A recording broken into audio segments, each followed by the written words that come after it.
All right, we'll just check. Ooh, loud. How's that sound down the back? Good? A lot of nodding heads. A wave. Yep, good. Okay, all good technically. It's actually really, really good to be here because the support that I got, obviously in Rodney during the election, was absolutely fantastic. I realise there's one or two people here who are not from Rodney, and just to educate you, people in Rodney are the best. And it is still my desire, hopefully, to serve this electorate. And I was very happy that I did manage to come up into second place, at least, in the election. And I don't think the story's finished yet. I've got a question that I'm going to start with tonight, and I'm going to jump straight into it. There will be questions at the end. I love to open it up for questions, and the rules are there are no rules. You can ask any question that you want. I was talking to a very experienced senior parliamentarian, he's now retired. He said to me, Colin, the one thing you should never do is open it up for any questions that people want. He said they might ask you a tough one. And I said, you know, I think the problem is for too long we just haven't let people actually say what they think and ask the questions that they want to ask. I got myself in a little bit of interesting hot water about a week ago because I mentioned something which was a true fact, and no one really wanted to know that, I discovered. The sad thing is we won't see real solutions in this country unless we are actually prepared to acknowledge truth. So I hope you came tonight expecting a little bit of honesty because I'm actually not interested in any other sort of politics. And you'll see that from my speech tonight. So the first thing, and I believe in audience participation. You don't have to. As a party, we believe in the freedom of choice. So you've got the freedom of choice to do nothing tonight if you want. Just sit there and go, gee, I'm glad I came to listen to this bloke. Hopefully he was interesting and will keep me awake. If you do get too cold, we can turn the heaters on down the back and we can all have a huddle or something to keep warm. The question tonight is, what sort of New Zealand do you want? Now I'm gonna have a show of hands. There are three possible answers to this question: worse, the same, or better. Okay, so first of all, show of hands, all those who would like New Zealand to be worse than it is now. Now, not a huge response. I'm hoping to do better as I go along tonight. All those who would like New Zealand to be the same. All right, and all those who would like New Zealand to be better than it is now, right? Now, this is interesting because everywhere I go in New Zealand, it's the same thing. Everybody wants a better New Zealand. And that, in fact, is why there is a Conservative Party. Because actually we thought it was time to stand up and not just talk about a better New Zealand, but to actually have a better New Zealand. And we as New Zealanders do know what we want. 84% of us on a referendum said, let's reduce the number of MPs. Now, that didn't happen. In fact, shortly thereafter, we had the maximum number of MPs ever in the history of the country. We're doing a review of our electoral system, and what's the naughty thing that we can't discuss? Well, there's two of them actually. One's Maori seats, but the other one is the number of MPs. We're having a review of electoral system, and the one thing we really want to talk about, no mum's the word, we're not talking about the number of MPs. Horrors, one of them might lose their well-paying job. Or two or three, I suspect, if we had our way. We also knew what we want when it came to law and order. 92% of voters in a referendum said criminals should work. Now that didn't happen either. In fact, since then, criminals have got flat screen TVs, underfloor heating, which most New Zealanders don't have, and the chance to get out early, for goodness sake.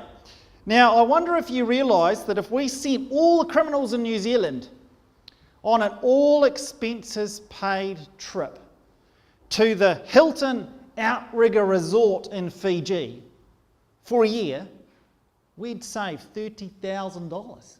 be a criminal. Hey? And they'd have even better conditions than they've got right now. We do know what we want. Over 87% of us said, change the anti-smacking law. Didn't happen. Since then, hundreds of police investigations. Kids forcibly taken away from good parents and great parents put on trial. As one juror said, it's embarrassing actually to be a New Zealander when you see this going on. Now, I talk about the hundreds of police investigations. We don't know how many investigations SIFs have carried out. The Official Information Act request to them got the response, we can't tell you because we don't know. Isn't it amazing, a department that can tell you accurately to the very last number of phone calls how many people have phoned them for this service, that service or the other service, suddenly can't find the number. I wonder whether they might know, but may wish us not to know. So why don't we just talk for a moment about the economy. Yesterday we had another zero budget from the national government. So I'm going to do a quick quiz on last year's zero budget from the national government. So here's the possible answers, right? Did last year's zero budget result in less spending, government spending, about the same spending, or significantly more spending? Okay, so last year's zero budget, all those who think it led to less government spending. Yes, all right, well, good on you. All those who think it led to about the same level of government spending. 1, 2, 3, 4. Okay, now you would think something called a zero budget might have that result. How many of you think that it led to significantly more government spending? Yes, I'm afraid to say you are right. An increase in government spending of $6.4 billion. That's a nearly 10% increase in government spending. And that gets called a zero budget.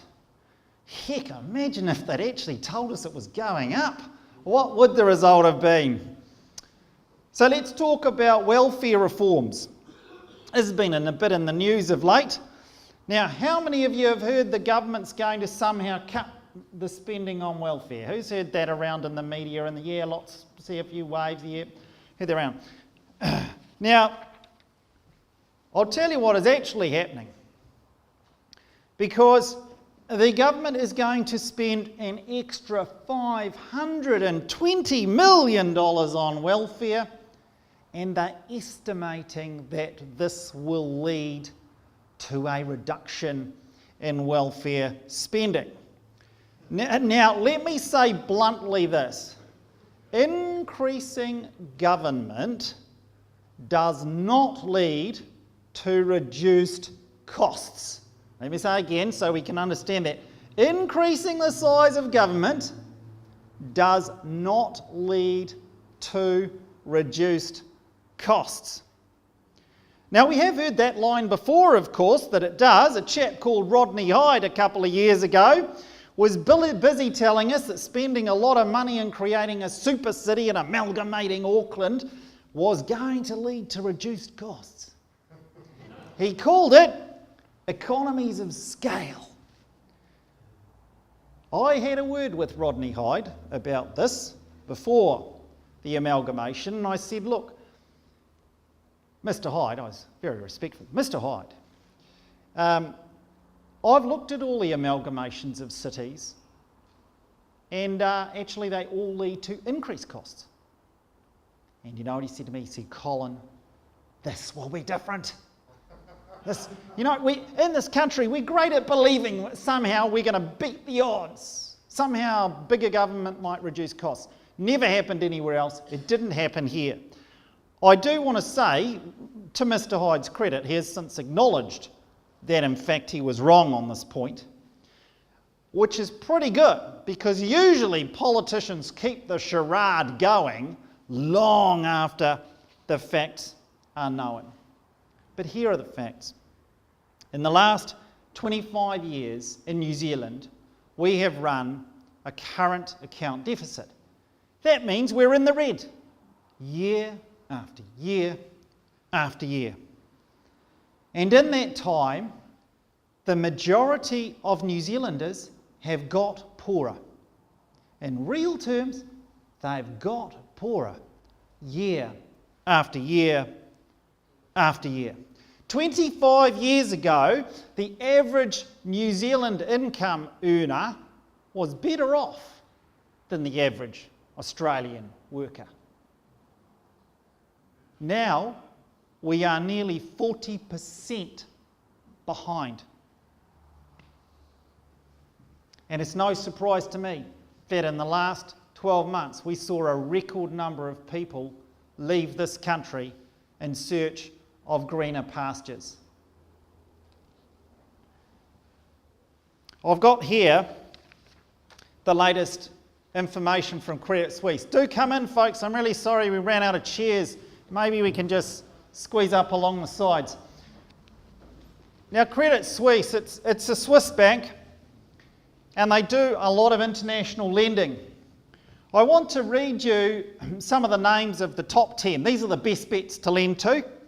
Switzerland, Singapore, Norway, Hong Kong, Taiwan, Germany, Australia. I now want to read you names from the bottom 10. Portugal, Greece, Iceland, Hungary, Ukraine, Romania, New Zealand. Bottom 10. Bottom 10.